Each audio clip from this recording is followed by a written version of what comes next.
You are now rocking with the Patio PolitiCz. What up? Uh-oh. He was one of them kids, y'all. You know what? Patio PolitiCz, man. Oh, we got another one. That's because it smells so good that he can't stop touching it. Yeah. Now it said root chakra, and I wanted to read it because I've been dipping into that a little bit deeper. No. It's just It's cool. getting into my DNA and stuff. What up, world? It's the Patio PolitiCz. Top of the morning, afternoon, evening, wherever you are, man. Thank y'all for tuning in and tapping in. We have a dope show. This is Underneath the Patio. We got a very, very special guest joining us today. What up, Isaac? Good to be back, man. This is our brother from another, man. One of our comrades, a fellow rider of ours, man, an honorary rider.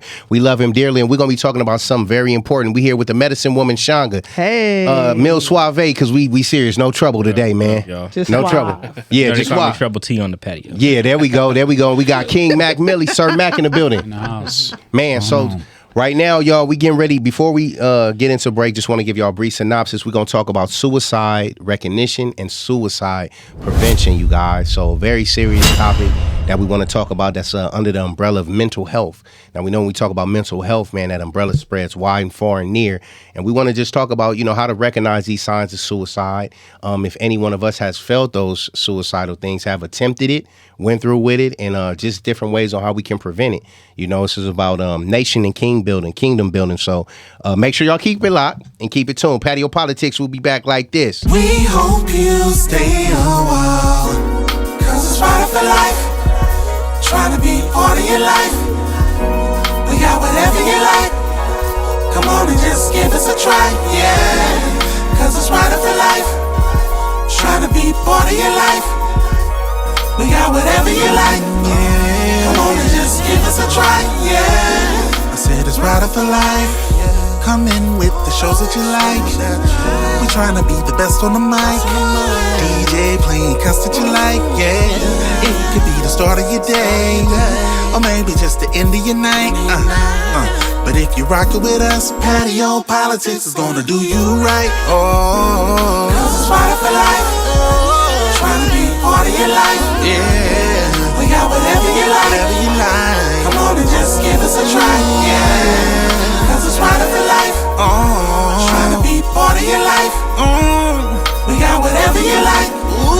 Come on and just give us a try, yeah. We hope you stay a while. We hope you stay a while because Yes. if you don't, what's going to happen? T. Oh man. Man, we gon' gon' lock you in the trunk, take you out to the desert, and leave you with the drifters. Oh, there we go. With the drifters. It's clean. Huh. It's clean. I was wondering. I was like, "Where's this going to go?" Yeah, that's why I got Especially quiet. for this episode. That's why I didn't. I'm like, let me hold the music before. Let me see. Drop that beat.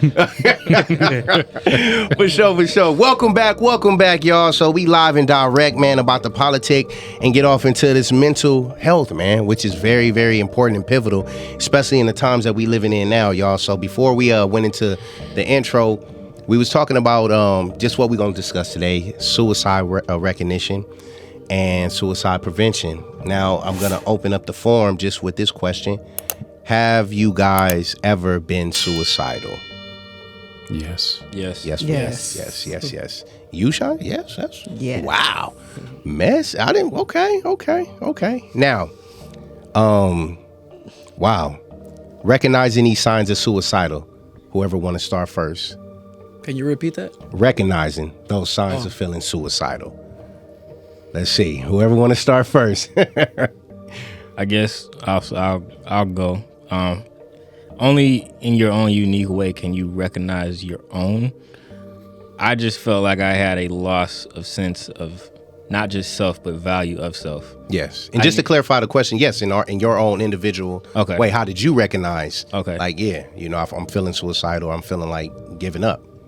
My thoughts never extended beyond like the next day, sometimes even the next hour. Mm-hmm. So when you don't really have any other reason to see yourself living, you're just coasting along. And then you harbor more and more resentment for yourself, probably based off of whatever you're dealing with in that situation. Yeah. That's just if I can leave it vague. Okay. If you guys want to go in more detail later, I'm willing. Okay. Yeah. Whoever next, let's go. I guess I can sum it up. If I'm married, I got three kids now. At the time it happened, I had my 2 kids. So the way I can sum it up is being in a happy marriage with 2 kids and feeling like the loneliest person in the world. And when that hits, that's you're in a whole nother zone now, and it's really hard to back out of that zone. Wow. And I think that's one of the first indicators. Wow. Mm-hmm. All right. Mm-hmm. Bad break after bad break after bad break after bad break continuously when you're working hard to have some good breaks. I never thought in a million years that I would ever even have those type of thoughts because of how strong my mental is. Mm-hmm. But after the shit that I've been through in my life, especially as of late, it really had me questioning and feeling and attempting, which was surprising to me when I came out of it, because I was like, wow, I never thought that I would have. Yeah, wow. Wow. Shanga? Helplessness. Complete and utter helplessness. Things going on that are out of my control, and nobody seems to care enough to try to help. Wow. And I would say for myself, feeling like I'm the only person surrounded in a circus. So kind of everything what you guys said, hopelessness, bad break after break, being around family and well, I'm not going to say my children. I love them. Shout out to the babies. But being around family and feeling alone or like not being heard. And like my purpose of existence was just null and void, a waste of time. You know, that's when I start recognizing those signs of just, I'm ready to just end it. Fuck it. Nobody's going to care. Let me just pull the trigger. Let me take these pills and do what I got to do. And hell, people going to move on anyway. That type of thing. Now, this is a hard question. Who have all attempted to commit suicide? Yeah. Here. Yeah, me too. Here. Multiple times. Yeah. So my first attempt was with pills, second attempt with a gun, and third attempt was on, I think I was on like probably 3 stories high, getting ready to jump off my apartment building and everything. Pills, definitely. Swiss Army knife a few times. Manifested a gun immediately, which was wild. But life took place and removed me from the atmosphere that I manifested the gun into, because I just kept saying, if I had a gun, it'd be done. Yeah. You know, quick, Yeah. easy, out. Yeah. Find me in the dirt field behind the house, you know? Yeah. To me was drugs and also driving. That was the second one. Yeah. Head-on collision. Man. All right. Shanga? I never tried. I had a knife to my wrist once, but the higher, the Most High is like, Yes.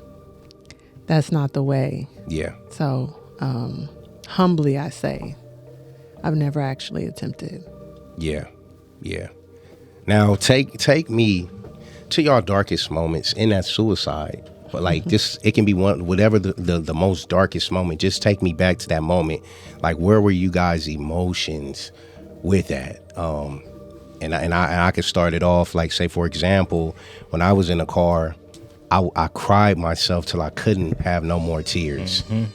And the first thing I'm thinking, I look behind while I'm in the car that I'm in, and I see the lights on to the apartment. My family in there, they're laughing, congregating with each other. And I'm just like, man, I'm on some fuck them stuff, fuck life, fuck everything. I'm gonna just blow my brains out in this car. And just how I position the car, put the car cover on, because I wanted to be in there for days with everybody wondering how long I was up in there. And I just felt hopeless.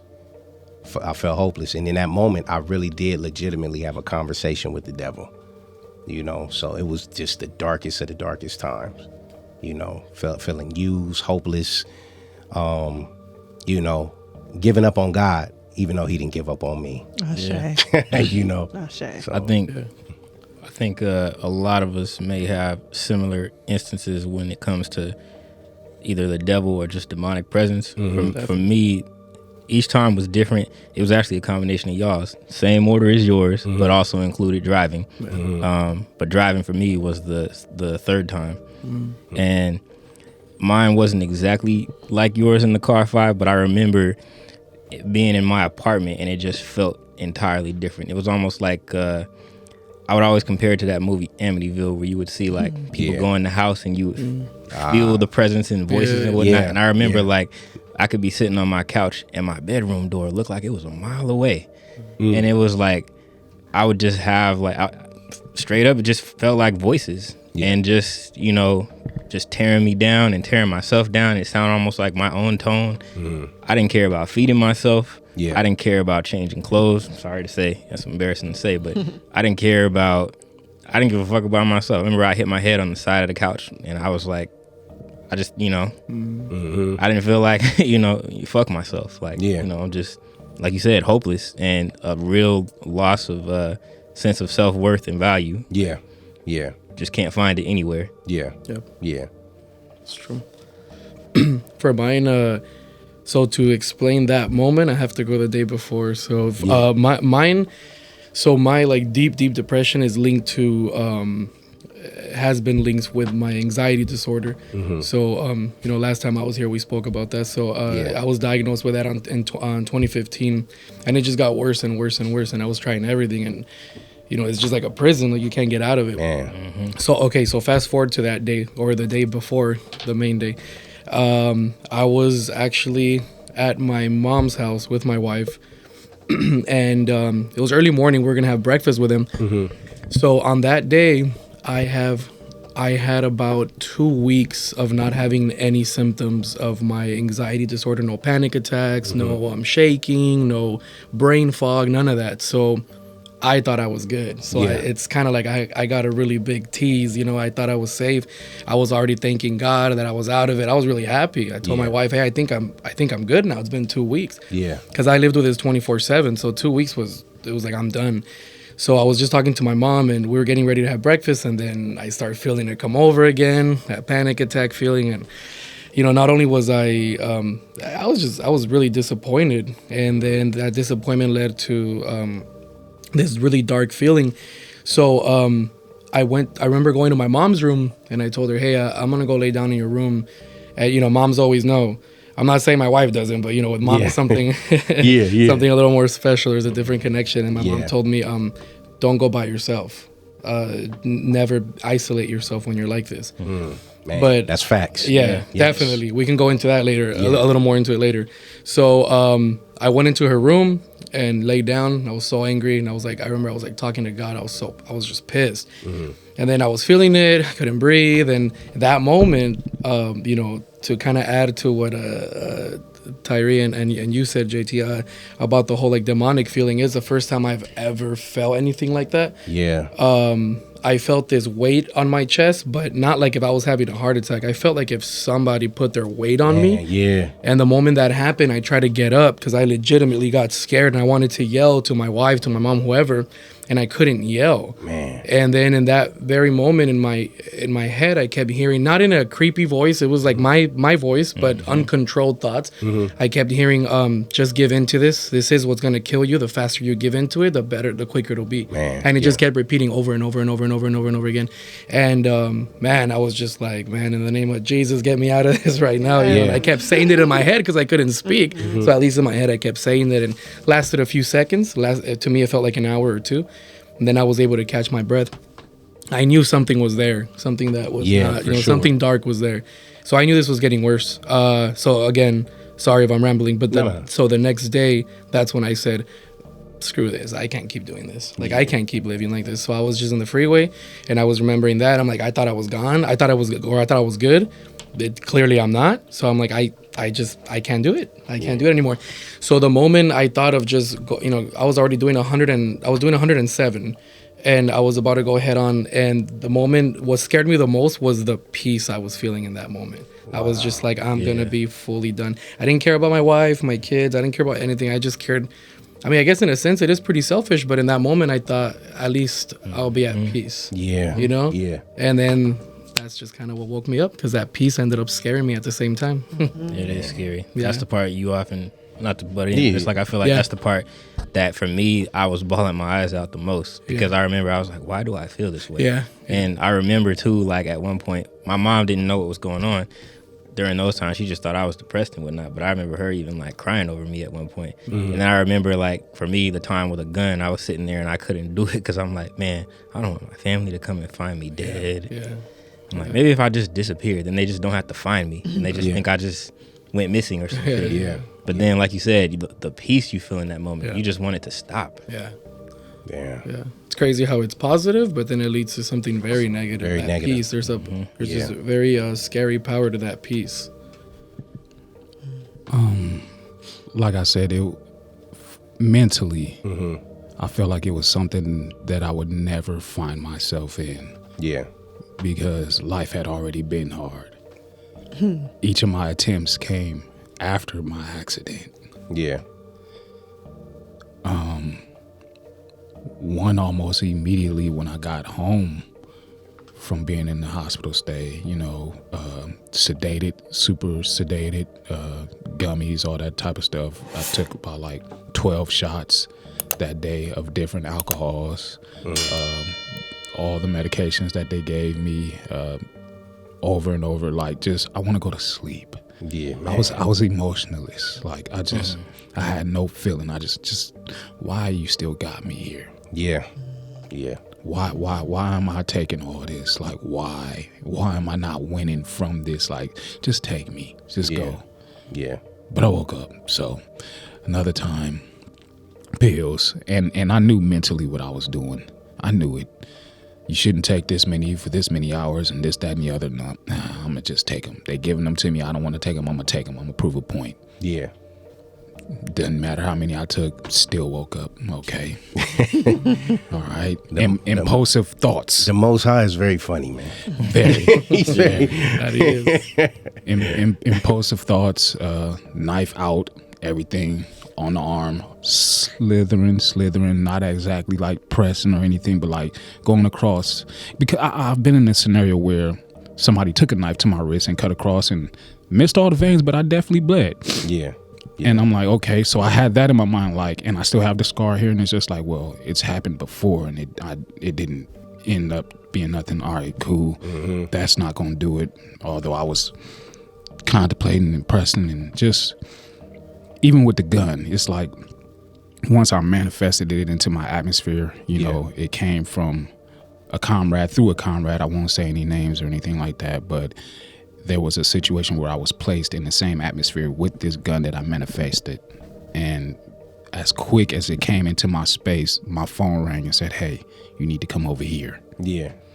I didn't know that the gun was there, but had I found it, which I knew I would have because the space was small, impulsive, just impulsive thoughts. It would have went through it, because it's just like, again, why do you still have me here? I'm tired of suffering. Yeah. I'm tired of feeling all of this. Like, I want to go. So it was really more or less a mind game over anything else, because I had already worked myself into being emotionless. Like, you know what? Ain't nobody gonna miss me. Yeah. You know what I'm saying? If I go quiet or if I disappear, ain't nobody looking for me. My phone don't ring. Yeah. Don't nobody know what I'm going through up here in this hill or whatever, or down here, or what I'm fighting against, what I want to go back to, what I want to run from. Don't nobody know. Yeah. Maybe I could just go. I could just exit. And it's like every opportunity that I had, it didn't happen. All right. Now hold that right there. Hold that. We're gonna take a quick break. We'll be back in a tick on the Patio PolitiCz. Y'all keep it locked.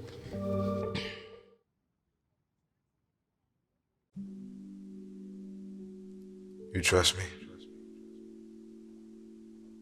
Come here. I want to help you ease your anxiety if you allow me to. I think it's magical how kisses slow down time. I can make your spirit move at the pace of the earth when your lips meet mine. Life is so much better when you slow down. We so in a rush just to go nowhere when the best place to be is right here. You are now rocking with the Patio PolitiCz. We back. I often say that, you know, these are heavy conversations, but Shanga, what was that you told me to? Light. It's light. It's light. Light as a feather. You feel Light me? as a feather. Man, light as a feather to let the Most High guide us and navigate us to where He gonna take us to. There it is. You let a feather go, He's gonna take it where it needs to be. There it is. Now, you was talking about exiting, Mac. Do y'all think just the fact of wanting to exit the circumstances we were going through at those times, do you think it's selfish? People like to say that committing suicide is the easy way out. I viewed it in the opposite. Yeah. It's so hard.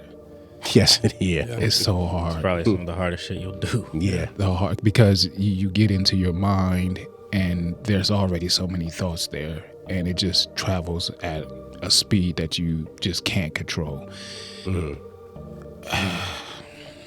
And you might be trying to maintain yourself for other people, which is going to then continue you hurting. Yes. And if you could just get them to understand, you know.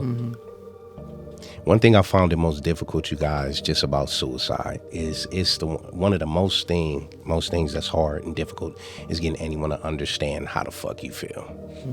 That's one of the hardest things. That's what drove me, because you'll attempt to explain something to people and they attempt to give their sentiments on what they cannot relate to or have yet to experience, you know, because they think that it's this way, but it's really not. Instead of attempting to understand what's in the heart and soul and spirit of the person that wants to commit suicide, you know. Please, yeah. I was going to Please. say, excuse me. And I've had this conversation with people just about communication in general. Yes. Because usually when we're conveying something to a person, we don't really necessarily say to people what it is we're looking for, so people kind of automatically assume. Yes. You know what I mean? Man, yes. So when you're talking about the lack of understanding of the person that's you know on the fence, do you all feel like when you were in those spaces, you knew what you needed from other people to be able to like say to them what you needed in order for you to not be on the fence anymore? Man, yes. I would say yes for me. I think yes and no, but For me, I want to say no, because through my struggle, the worst part was when people would ask me, like including my wife, with tears, what can I do to help you? I would respond, I don't know. Yeah. And I would respond with so much pain that I was feeling like, I don't know. And it would make my wife cry even more. Yeah. And I think that feeling of like, I want to tell you, but I don't even know what to say. Yeah. You know, what are you feeling then? There's never an answer. And I think that's the crazier part, and how strong this thing is, right? That even because it's all communication is key. Yes. It goes both ways. Communication as far as you, the one that's feeling it, to communicate with someone for help, and then for the person on the outside helping, they need to talk. If I see you sad, I have to tell you, hey, JT, are you okay, man? I see you a little weird. Communication starts everything, but then you, the one that's feeling it, if you need to talk but you can't, it's not your fault, because that's part of the symptom. But yet, then how are you gonna get out of it if you can't even express the words? Yeah. So it literally is like a mental prison. Yeah. Yeah. I think also too the reason I'll say no, similar to what Isaac said, is because when you're thinking about talking to someone, if you actually get an opportunity to, I don't know about y'all, but I felt like I want you to legitimately listen to me and hear me, not me feel like you're on guard to tackle me because you feel like I'm gonna go and do something. For like, sure. Yeah. And you're more, and I understand you're doing that for my safety, but it's like right now I'm at a point where I'm like, I'm literally like in the dark by myself, and I just want you to understand me, not I understand Not try cautioning to me. save me. Yeah. If that makes sense, even though that sounds, No, it makes perfect sense. you know, I think some of the best help I ever received, and by help I mean just well, I guess like either comfortability from someone or whatever. For me, would it be more the people who never said a thing? They were just right there. Man, You know, I think that was the Yeah. most powerful thing. And my mom taught me that ever since I was little. She always said, you know, we grew up in a Christian home and stuff, so she always said, loved one passes away of a friend or someone, you never go up to them and say some nonsense like it was God's plan. Yeah, or she's like, man. no, you just go up to them and you be there with them. Just So be. she always taught me that as a kid, and I was always like that. So I think the most help I ever received was someone just being there, present. which I didn't have much, but the ones that I did were the ones that stuck out the most. Man, Can I? and I that's was got a question. That's everything, though, Isaac. Because just to to answer your question, Shanga, just somebody to listen, to understand. That's it. And I feel maybe in my situation, I don't know if y'all can attest to this. The greatest negotiator who can talk a person's suicide off the ledge is a person who's been suicidal before. For sure. Because they know how to approach you. They know how to. It's an art to listening. Yeah. And everything. You get what I'm saying? When I worked at a placement at a group home with a bunch of teenagers, I stopped 3 kids from committing suicide. And how I stopped them, I had to find something radical to do to get them to listen, to be open to my experience, because they're so used to people rebuttal, cut. So one kid had a knife to his throat. I grabbed the knife and put it to mine. Like, you go, I'll go. And it stopped him. So then as he lowering the knife, I'm lowering the knife. He just broke down and cried, and I listened to him. And he said, how did you know? I said, because I've been through that. Then he was able to spew it all to me and thank me for listening. He said, that's all I wanted was them to listen. He said, I was trying to, and I'm watching the adults that my lead and another coworker cut him off as he's attempting. What's wrong? Why are you doing that? Every time he says something, they're cutting him. He can't finish a sentence because they're cutting him. No, you're doing it because of this. And that's when he got the knife and all that. It's And crazy that you say that, because in my atmosphere, it's like, yes, I know exactly what I want to say. I know exactly who I want to say it to. Thing is, I've been saying it. Yeah. And haven't been heard. Man, that too. So it's like, what is there left for me to even say now at this point? Yeah. Like, you know, when I done said everything. Yeah, you haven't been hearing me. You haven't been understanding me. Like, you hear these words come out my mouth that you've never heard me say before. Yeah. And your reaction to it is that that's too heavy for me to touch. Yeah. Or you see that I leave from where we are and I have this knife in my hand, and you come on the chase, but you give up on that chase because you can't catch me. Yeah. Yeah. Then it's like, well, he's out there somewhere. I don't know what's going to happen. I don't like. Now, with the effort and the chase, man, what would have had to stopped you? Yeah. Man. I'm out of it. Yeah. I'm out of it. So you wanted them to chase you down. It's not like I wanted the chase. It's like I wanted to get away. Yeah. What are you going to do to stop me from getting away? Because away. you just heard how I was talking. If I get away from you, It's over. if you're going to let me get away from you, Yeah. where are you at? Yeah. Yeah. How much do you care? Man. Which only makes it that much more heavier for me. Hell, 'Cause it's like, in that moment, yes. Man. exactly what I thought. Man. Like, let's go ahead and do this then. You know, I think that is one of the greatest tricks that gets played on beings of light. And it's the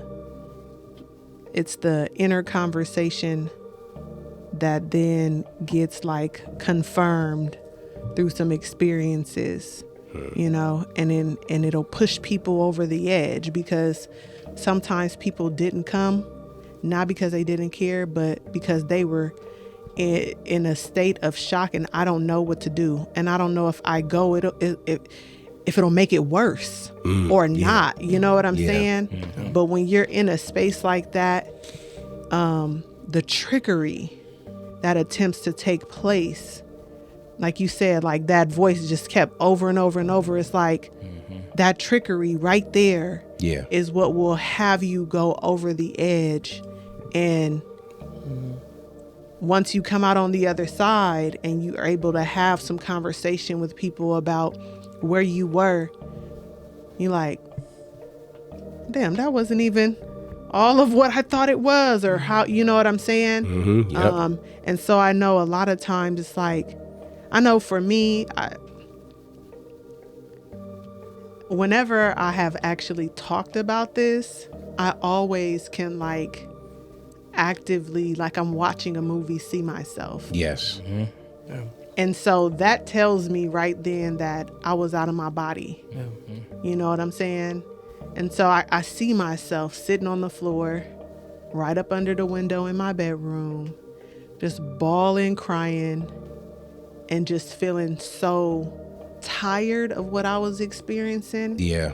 And just hopeless because nobody was coming to help me.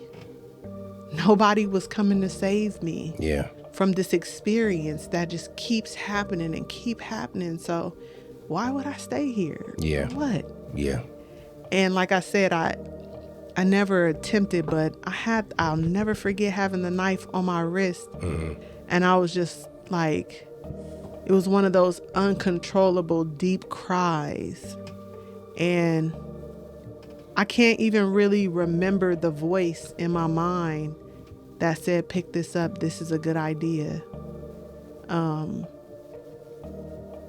Because in my experience,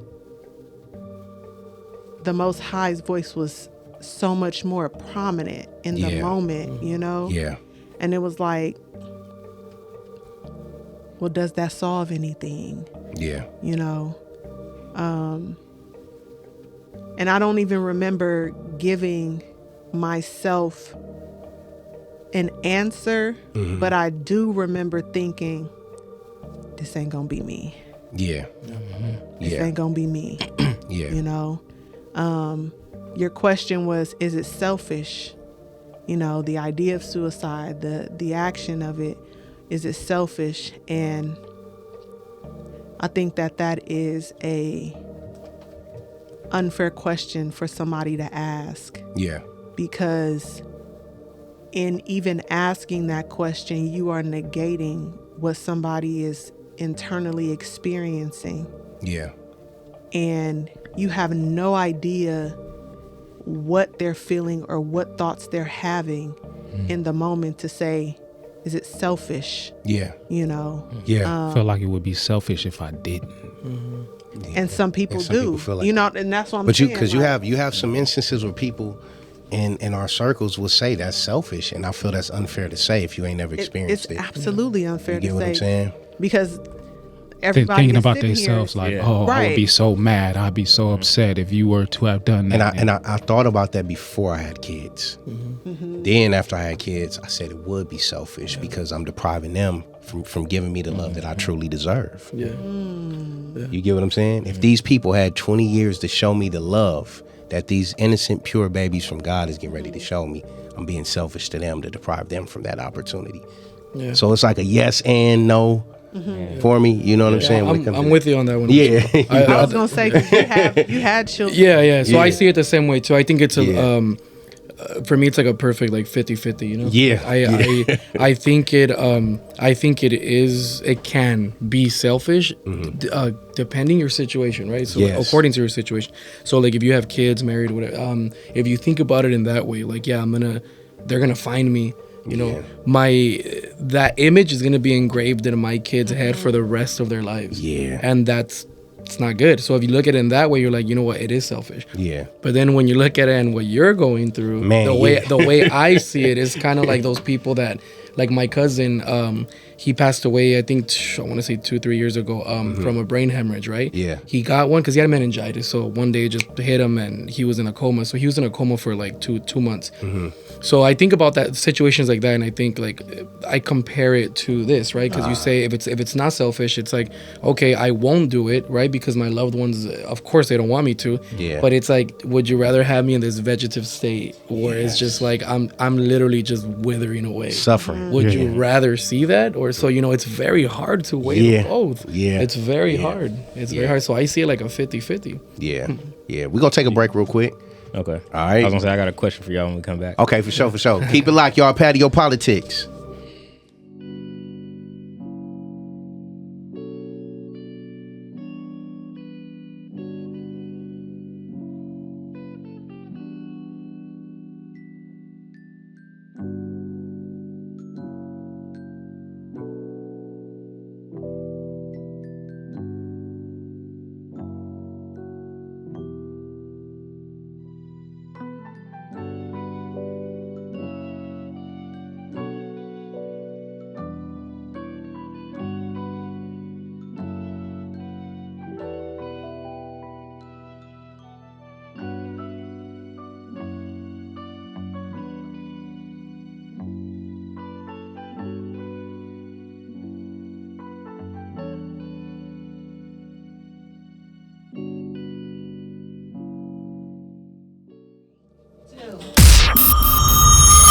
You are now Patio PolitiCz. We rocking back. with the Patio PolitiCz. We back. This is great stuff, man, that I definitely feel the world and people need to hear, because there's somebody going through this right now, and don't believe that anybody else across the world is going through it. So us sharing our truth, and I appreciate y'all and thank y'all for sharing y'all truth. It's a blessing, because believe me, each one reach one. That's right. Each one teach one, and it's somebody out there that's watching this that may be having those same thoughts, but don't know how to navigate through it, or feel somebody can't relate to me, or I'm the only one going through this. That was always my saying. Right. I'm the only motherfucker going through this, man. Just take me, God. Yeah. Take me. It's too hard, Mine was, who gives a shit? So many I people. think everybody has to have that, or not has to, but everybody has been at that point, has felt like they were alone and the only one feeling it, because that's part of it. You feel like you're just cornered, and Robin Williams said that. That's how he passed away, unfortunately. Yeah, man, and that was sad. Great actor. Man, phenomenal. Great actor. Phenomenal. And Real quick, I just want to say, since we back from break, I just want to get your pencil and paper out so you can make some notes. That's true. Preventative tool number 1 is just be present. Yes.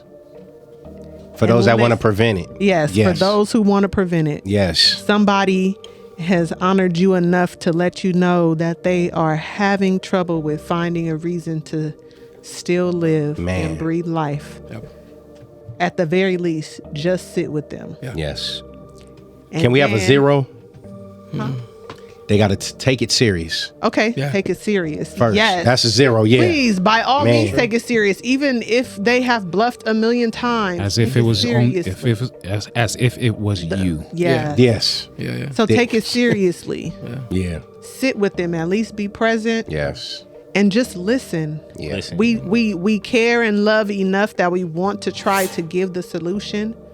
But if we've never been there, we don't know what the solution is. So at the very least, just listen. Yeah. Be the ear. You don't need to ask no follow-up questions. Just listen. And then ask them, is there anything that I can do? Yes. Otherwise, I'm just going to sit here with you. Yeah. Yeah. And one of the biggest things that just human beings in general seek is actually somebody to listen. Yeah. A lot of times, and how much that actually means, and it don't cost you nothing. Yeah. To do, but a little bit of time, and then you be surprised sometimes. Time be too expensive for a lot of people, man. Sadly. The sad thing is, like, because the question I was about to ask y'all kind of tied into the experience I was going to share y'all with one of my times. So I was going to ask y'all, do y'all feel like y'all ever came across, so like how you said you were there for that kid?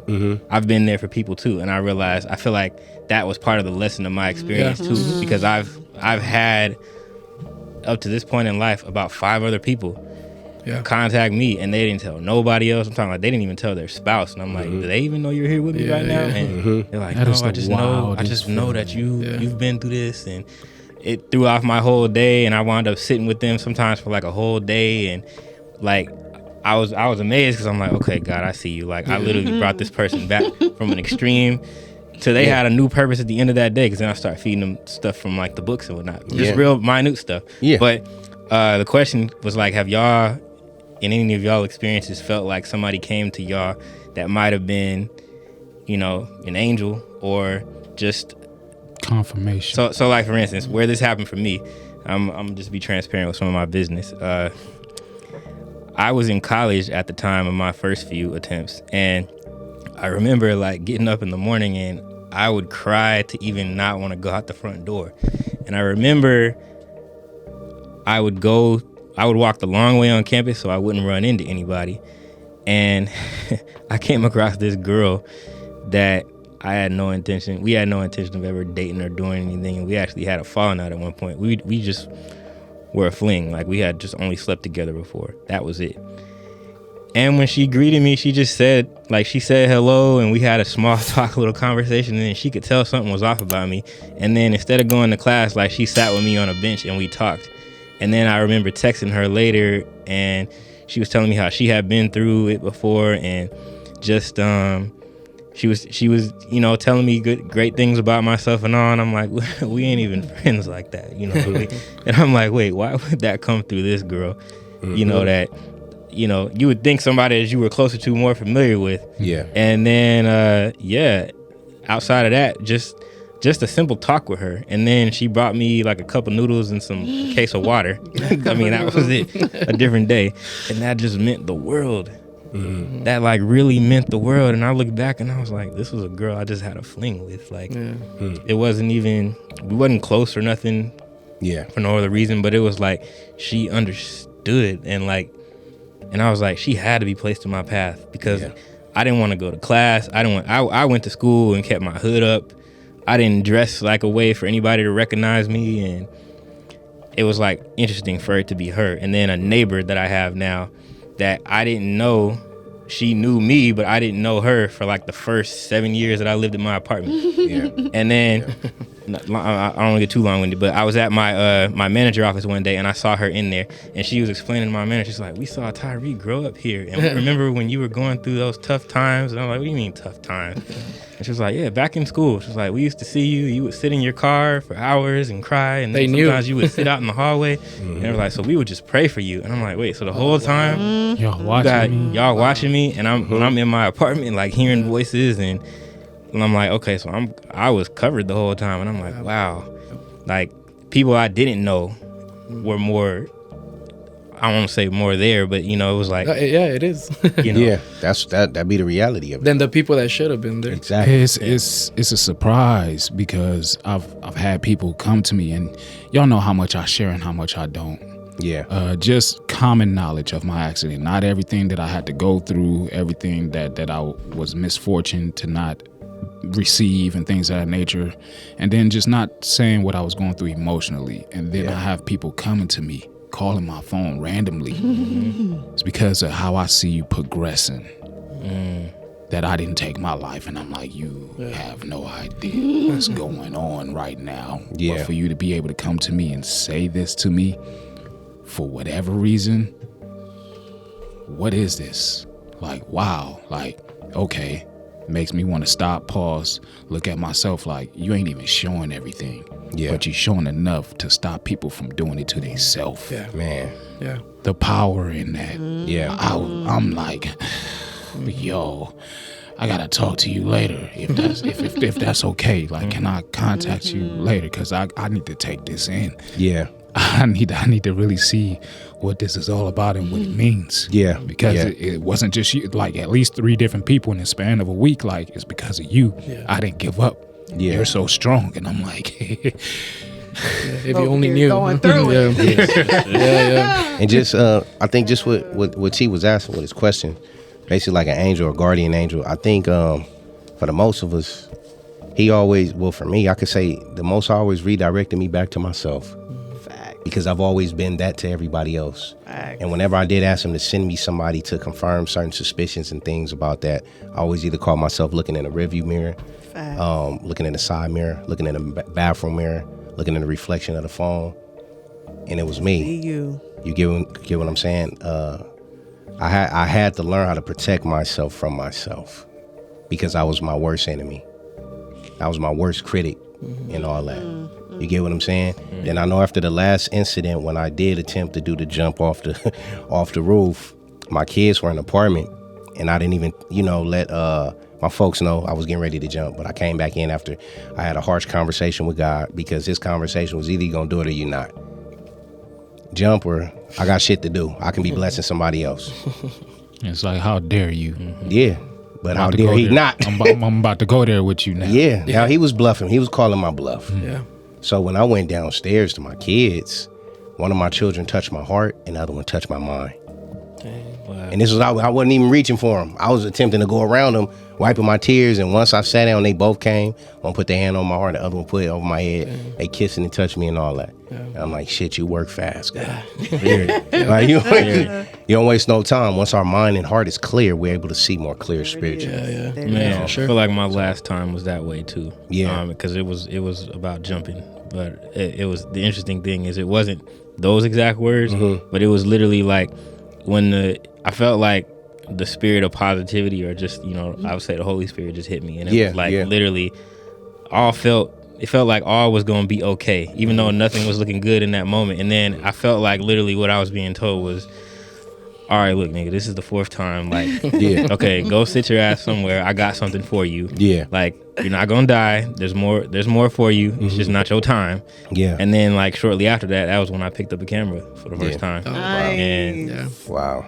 Yeah. Wow. You know. Redemption. Bless. Right before the fast, pills, Oh, wow. sitting in the car, went for it, woke up, Oops. Yeah. and you know how I was feeling about going into the fast and things and everything. We had a long convo. Yeah. You was pretty harsh, but you had to be. You know what I'm saying? Look at the change that came through it. Man, that's the power of God. Immediate. Yeah, immediate. Yeah. Yeah. Immediate. Yeah. It's just it's crazy. To me, It's I had, divine. Oh, sorry. No, it's divine. It's divine. Yeah. Yeah. To me, I had it was an occurrence at church, which seems kind of cliched, right? To happen, No. something positive to happen there, but it did. I went, and it's funny, when I was going through that, through my whole anxiety and depression, it was 24/7. But when I would go to church, it's almost like if it would get kind of paused for a little bit. Wow. So at least there, I would feel a little like, At peace. thank you At for at ease. least letting me feel some peace. Yeah. Because not even Yeah. in my sleep. I mean, I would have almost like Man. I want to say like nightmares every other day because my nerves never stopped jumping. They were always jumping. So even at night, I would have horrible dreams because I know my brain wasn't resting. Yeah. Kind of like people with sleep apnea. You think you're sleeping, but your brain's not resting, Man, right? Not at yes. all. Yeah. Yes. So then that's how it was for me. So at church, at least for a little bit. But this Sunday, it started happening. I was there. They had the worship playing. I was feeling good. And then, I started feeling it, right? And I was like, oh, great. It was really bad. Yeah. My brain fog kicked in. I couldn't see, tunnel vision, out of breath. I looked at my wife. She already knew. I didn't even have to say anything. She told me, and then she just whispered to me, like, do you want to go to the car? And I'm like, give me the keys. Like, I can't be here right now. So, and then again, the depression kicks in, right? Like this again, this is my life. How long am I going to go through this? All those thoughts. So fast forward, I'm walking out, and as I'm walking out, there's this lady there, right? Which I knew, right? She was a really good friend of ours from the church. Those older ladies that even though they're older, it's like that's your homegirl from church. Yeah. And I was walking out, and then she's like, hey Isaac, how are you? And I'm like, good. And what I was always good at, right? Fake smiles, always putting up his mask. facade, a mask. So I was like, oh, I'm good, I'm doing good. Nice to see you. And as I'm walking out, she yells my name, Isaac, really loud. Turn around, and she said, come here. And then I was like, oh, great, I'm going to die, because I thought I was like dying already. I was like, I need to be in the car because I couldn't be around people. Yeah. Yeah. So I'm sweating. I'm pouring sweat. I go up to her. I'm like, yeah, what's going on? I was like, I'm just grabbing something from my car. And then she just puts her hand on my shoulder and she asks, how are you really feeling? And I told her, I'm good. And then the moment I said that, it's almost like if God in my head had told me, you think she's asking you this for a reason? Like, I sent her here, so tell her the truth. Yeah. And then I was like, oh man, I'm like, I'm not feeling good. Yeah. I feel like I'm dying and I want to die. And the moment I said that, she said, let's go to the side. And she took me to the side, started praying for me. Then after she prayed, she didn't give me no word. She didn't give me anything. She just said, let it out. Like, I want to hear you.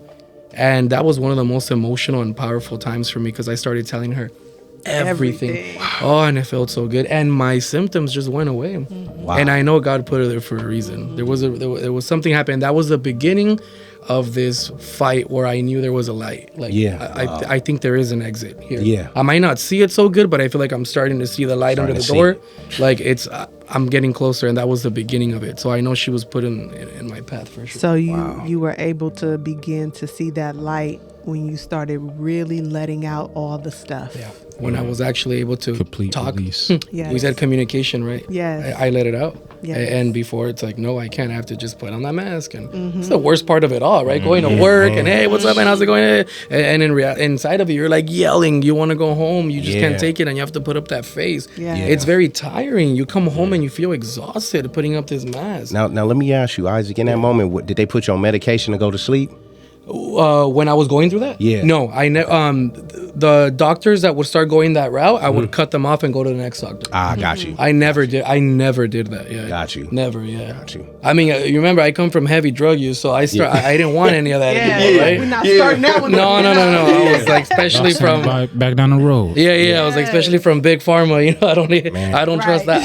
I don't know what I trust more, but not that. So I'm like, no, none of that. So until I found a really good doctor that was like homeopathic. She was all natural, Mm-hmm. vitamin supplements, you know, and so that lion's mane, damn man, damn man, right? Have I not just been telling you Yeah, about it? It's For the last month insane. and a half, Yeah, I've been using it for the past 2 years thanks to that Yes. doctor, and Beautiful. it's just like brain fog gone, clarity. It helps you with shit. your negative thoughts seem to kind of go Yes. away. It's just Confirmation. focus. It's a Yeah, man. balance that's happening. That's why I said during the break jokingly, you know, I'm not gonna say it online because I don't want people to, you know, but You good, man. no, but you know what? And I say that because some people in the space of thinking about, you know, suicide, like they've encountered people who like make it a joke. Yeah. You know what I'm saying? Yeah. So they don't feel like people are taking them seriously. Yeah.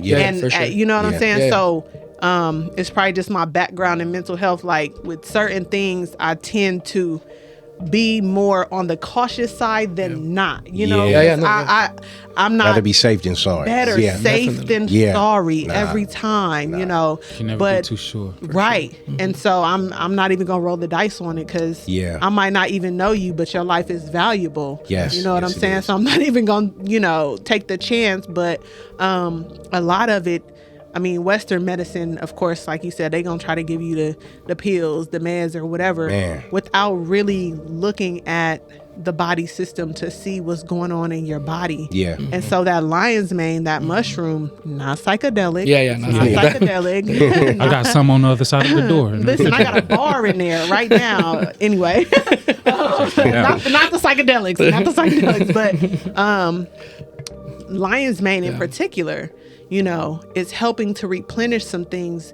that you don't have in the body, and it is helping the mind. Yes. You know, your mind is firing off these neurons and things like that, and so sometimes there's a misfire, and that misfire that's happening is what's causing, like you said, like the brain fog and all those things. So finding natural supplements, you know, just start looking up, like, you know, I feel depressed, so, you know, natural supplements that I can take to counter depression, like those kinds of things, we're getting to now in the Yeah. world, but, you know, the last few decades, that hasn't really been the case. And so, unfortunately, we failed a lot in when people are vocal enough to be able to say, you know, this is what I'm going through. Yeah. And so I would like to suggest, I'm not a doctor or anything like that, but I fucks with my herbs the long way, you know, and at this point, I do know that the Most High has supplied us with everything that we need. Yes. It's been And, here. you know, it's been here. And all of the drugs that we have that are pharmaceuticals have come from something in nature. Yes. You know, they started it off there and have evolved it into whatever. Into drugs. Added- Into drugs. added You extra know, stuff right, into drugs. Medicine. Right. It originated from So- medicine. Yeah. I just want to be of encouragement at this moment in saying that whatever it is that you need, it's around you somewhere. And start with just, like my brother said, like just getting it out. Find somebody that is, that you know, at least hear you, and then just start out by telling them, I don't know what I need, but I want to say the deep stuff. Yeah. And just be willing to let it out, and don't worry about how somebody's going to respond. Yeah. Because sometimes people really don't know what to say or how to engage with you, but they love you. Yeah. You know, they're present. And so take that to heart, embody that, and at the very least, if you feel like you don't have anybody around you that can, that you feel will listen, just speak into the wind and say, bring me somebody Yes. that I can throw all this up on, and all they'll do is wash it off with some water, and then look for that. Yeah.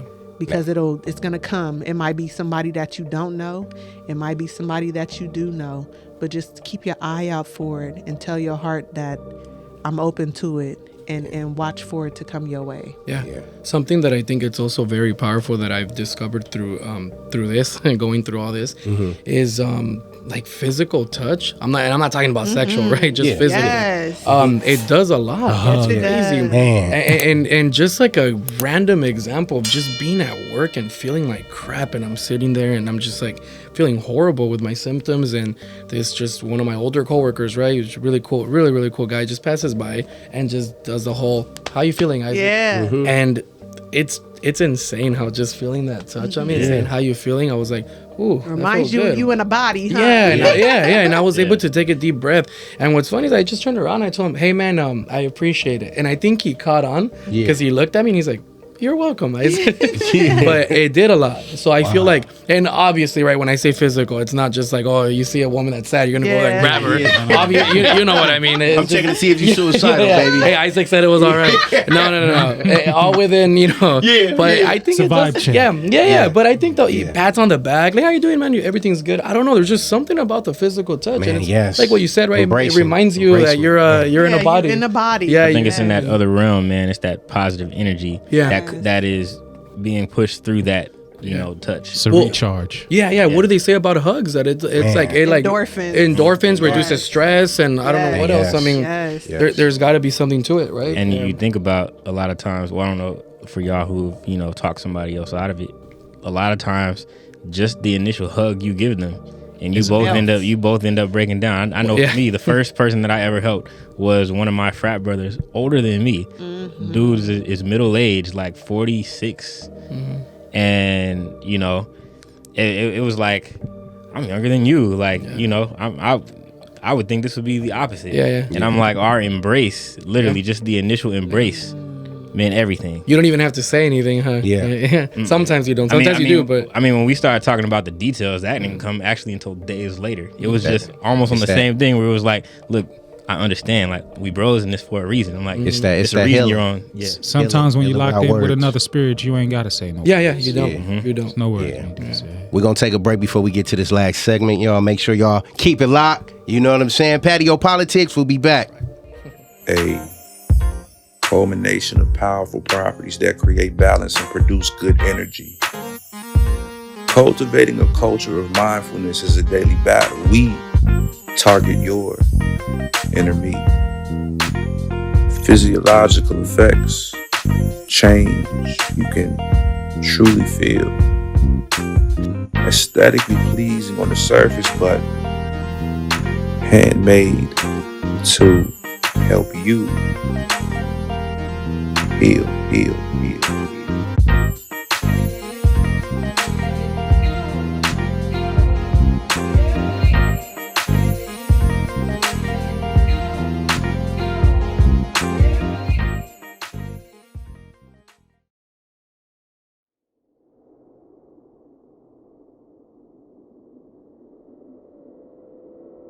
In these streets, we live by code. It's about respect, hustle, and staying true to who you are. Chrome, a name that carries weight in these concrete jungles. Our sweatsuits are more than just fabric. They represent our legacy. It's the heartbeat of the streets, the pulse of a culture that refuses to be silenced. From the dice games to the street art, this is where the real stories are written. Chrome walks with us on this journey. It ain't just about the threads, it's about the statement. The statement that says I'm from the hood and I'm owning it. Chrome, where style meets the streets. Unleash your swag, leave your mark. Get it from, because I haven't found it outside of the form that I found. You are now rocking with the Patio PolitiCz. I want more of it. Oh, for sure. I want more of it. I've been trying to. Well, I have been putting my brother on to it too. We talking about the Lions, man, y'all. Yeah. For those of you that don't know, Lions Man. I gotta check it out too. Make sure you get some, and what we'll do is we'll provide some links within the bio. Sure. There you So go. not only that you guys can go purchase some from, and this ain't no sponsorship or endorsement, but just healthy tips as well that you guys can click on to educate yourself on Lions Manes and the benefits of it, Definitely. or whatnot. For sure. I wanted to ask y'all, right, before we get into the closing portion of it. it and really digging into the prevention of it. Go back to that moment where y'all was suicidal. What would you tell yourself, the version of you now? Tell that version. If you can go back to that moment, your darkest moment, what would you tell you? How dare you? It's like I broke a promise to myself. Yeah. Because like I said, living through bad all my life is just like, it'll never be that bad. I got you. Yeah. And it got there. And it was like, shh, how dare you? But you don't think if you walked up to yourself in that moment and said, how dare you, that would make you want to do it even more? The way my mind is warped. The way that it's warped, it'll just be like, I got you. Yeah. Yeah. Don't leave me, but give me a minute to pull myself together. Yeah. But I got you. Okay. Yeah. Yeah. Man, probably quite the opposite. If I walked up to my old self, I probably would just smile really big. I'm like, look, man, we got this. It's just not time right now. Like, we felt this before and we feel it a lot. And just trust me. And I'm like, he's got something for us, you know. And I'm like, look, I know it's tough. I'm like, I was there when it happened the first time, you know. And I'm like, because I've had mentors look at me that way too when I've tripped out over other parts in life, and they'll just smile. They're like, you're just so young. You don't recognize all the great things about yourself yet. And that's what I would tell myself. I'm like, you just don't recognize what's in it for you. Like, just how great you are right now. Like, this isn't what you think it is. Yeah. Yeah. For sure. Yeah. I think I would tell myself what my mom told me one day when I was going through it, which it's my mom, but I believe it was God through my mom that told me. It was one of my typical nights, you know, if everything was on over 10, right? Just losing my mind. And I kept in my head just telling God, like, this is it. And then especially being closer to that moment, right? My mom gives me a call. And she doesn't say anything. She doesn't say like, hey, how are you? I pick up. I'm at my worst where I'm sweating. I feel like I'm dying. I pick up and I try to fake it like, hey, ma. And it's crazy without any nothing, no introduction. She says, this is not the way you die. She told me. Man. That's what she said. And I'm like, what? And then she said it again. She's like, oh, mijo, this is not the way you die. Remember that. That gave me chills, man. Yeah. I remember what you said. Mom said, yeah. I was like, oh, and I tried to play it off like, oh, you know, that was weird, Ma, but thanks. But the moment I hung up, I was like, oh. I didn't want to show it to her, you know, at the moment, but I was like, I just looked up and I'm like, thank you. Thank you. So I would just tell myself, it's not the way you die. The exit is closer than you think. Just be patient, and this will make you into a stronger, bigger person than you even know. So be the right exit. Yes, yes, the right exit. The right exit. Yeah. What about you, Shanga?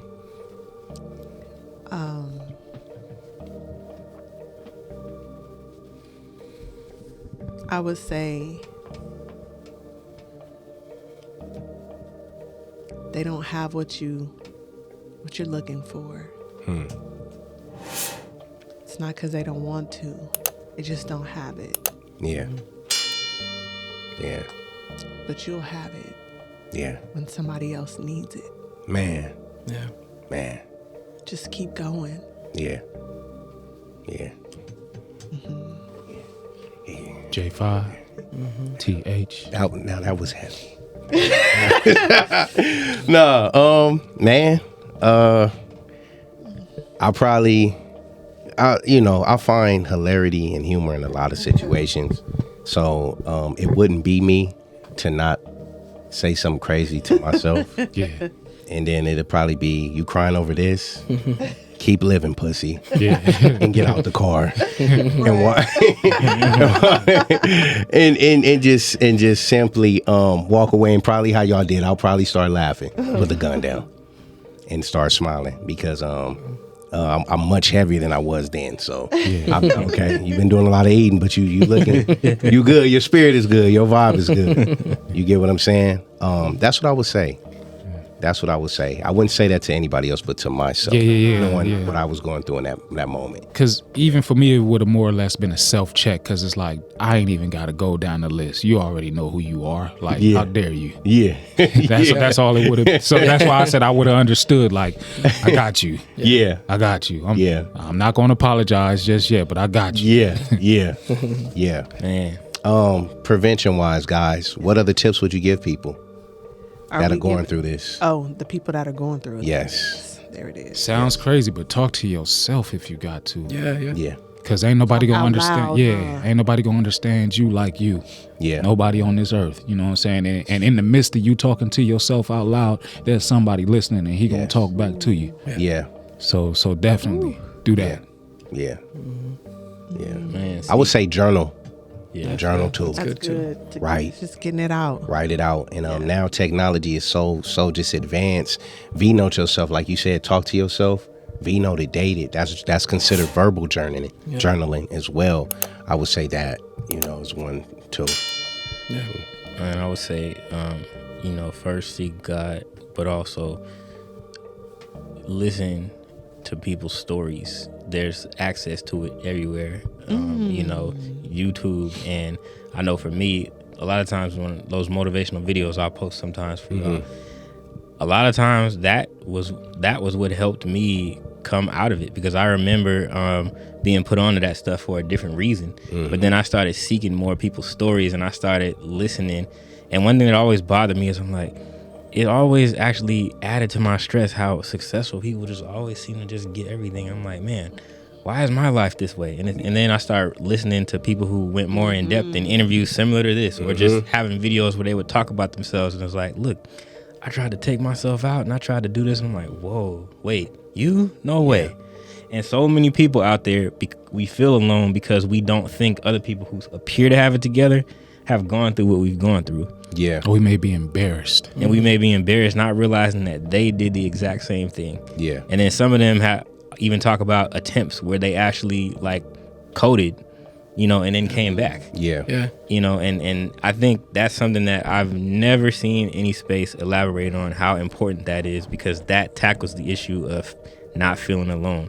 When you listen to other people's stories and you realize just what they were reduced to at one point, and they may or may not be somebody you look up to, but when you see where they're at and you're like, okay, wow, they do get me. Yeah.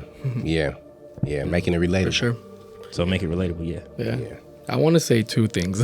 One of them, just what I mentioned earlier, and I want to say it again, is communication. Yes. I don't know how that can't be one of them, Yeah, for in sure. anybody's list.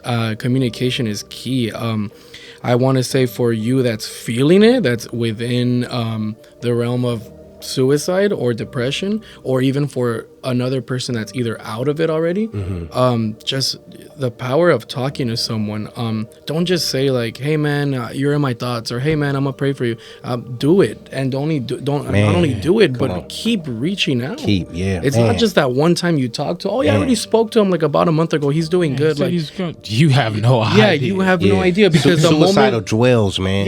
the moment you stop talking to him, that in 5 minutes he was already triggered. feeling that, Man, right? yes. So it's I definitely think communication is key. I was hearing this comedian, this podcast, he was talking about his friend who she was very depressed, and she was reaching out to people, and she said it was her birthday, and she put out on Facebook, she had a lot of followers, and she put party at my apartment or whatever, I really want to be around people.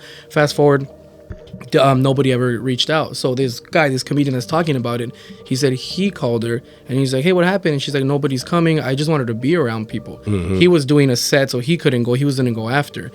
And he says that right when his set finished, he was like, all right, I'm gonna go to her house. He opens up Facebook, and one last message was, can somebody please call me? I just want to talk to someone. Wow.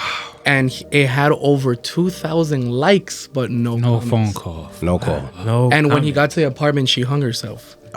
And every time I hear that story, damn, man, it hits me hard. Yeah, It's just like, how stupid is that? Because how it could have been prevented by the easiest thing. Pick up your freaking phone and hit up your friend. Yeah. Like, she's reaching on, you're still liking it. You have the audacity to like it, but not pick up your phone and call. Yeah. That's very deep. And I have no resentment with my close friends, man. I love them to death still. I'm no one to judge them, but they never messaged me or told me anything. They knew what I was going through, and they never did.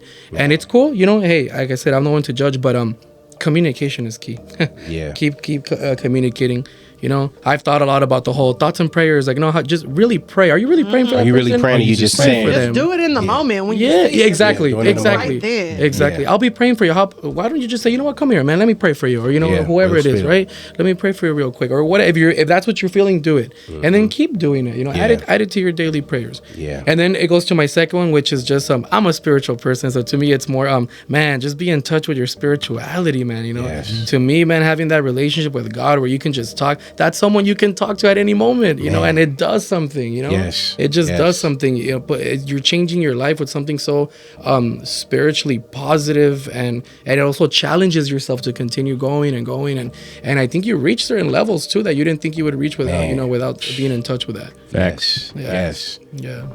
A lot of people always, before we close, always ask me, how do I find God, JT? And this is like us. I know a few atheists I went to school with or whatever, and I tell them to look deep within. He's right there. Yeah. And they laugh. They do that. And I say, nah, for real. For real. That's why I'm still here. Yeah. And a lot of them to converted to whatever religions they are now, but it shows the power of God in that moment. Yeah. You know what I'm saying?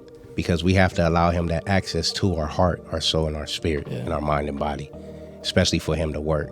Because he has everything right there for us, but he wants us to do the groundwork too. Yeah. You know, so That's why you don't find God. He already found you. that part right there. That part right there. He's just waiting. I want to thank y'all. Yes. Thank you. Likewise. Thank y'all. Likewise. Y'all spirit, y'all vulnerability, just the atmosphere, you know, because it is good to hear other people's story, but when it's people that you know, Yeah. it resonates in a different way. So just thank y'all. Yeah. for this. Thank you. Yeah, Thank you. Communication is key. In every atmosphere, Yes. I'm glad across we the had this board. panel. That's right. Yes. Yes. I do want to say for anybody that is finding themselves in that space, contemplating taking their life, I just want to remind you that the storylines that are going on in your mind, the voices that you hear are lies. Yes. It's not you. It's not you.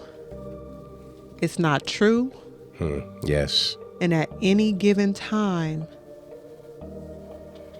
the best thing that you can do is some of the things that people have said sitting here. Even if you feel like nobody that you know will understand. Isaac said, talk to God. JT said, say what you need. So talk to God and say, I need these thoughts out of my head. Yes. I need my heart to be light. Yes. I need somebody that I can say all of the stuff to. And then count it as done. Yeah. I know it sounds so easy that it's hard to just say a prayer because we live in a world where people say, I'll pray, and then they don't. But you have the Most High's ear when all you are, times. especially when you are at your most vulnerable. Yes. So if you could remember one thing that I said, is that those thoughts, those voices, is trickery. Yeah. And you are pure light meant to shine. And that voice and those feelings are just trying to trick you into thinking that you're not shining. That's right. So please know that you are, and trust me, there is somebody in the world that knows you and that loves you. Yes. We There's love you. Always. I There love it you. We is. love you. And you are valued. There it is. Yes. There's always somebody you probably may never even think of, because your mind is, that voice is telling you, look at the long list of people that don't for whatever reason, but there's still always somebody that loves you. Yeah. And that if you reach for, or you put it out there into the universe, they will find you, because that is God's will for your life. Yes. You are living and breathing for that reason, to live a life that is full of joy and success. Anything that tells you anything other than that, know it's a lie. know it's a lie. You made it through your mother's womb and to whatever age you are, because there's a purpose for you. And in that purpose, your birthright is to live and enjoy your life. Yes. Be blessed, y'all. Yes. You want to close it, Shanga? I feel like I just did. Yeah, shit, we didn't get no shout out to the sponsors. Our sponsors, Yeah. we love y'all, man. I don't want my sponsors hit me saying I'm suicidal because y'all didn't give me a shout out. Hey, we got the Legato collection, man. I don't want y'all to be drinking, but Legato is good, though. Shout out to Rob Naylor, man. No Bad Energy, Creative Educator, the Legato collection. Smooth and connected, y'all. Yes. Amen. Watch the patio and find out how you can At enjoy the very glass. least, if you can't reach for the butter, write on the piece of paper, No Bad Energy, and rub it all on yourself. Come on, okay? come on, Get it come in on. there one time. Y'all know how to find us. That's right. The Patio PolitiCz on all platforms. Yes, and if yes, by yes. chance you feel like you ain't got nobody else and you just can't come up with one, the patio is here. Hit us. We love you. Hit us. Reach We out. love you. We are blessed. Right here. And we will bless you. Yeah. Yes. This might have been your worst chapter, but I guarantee you, if you keep on writing, that next one is gonna bring you. Ooh, There it is. Bring you through. there it is. Waiting on you.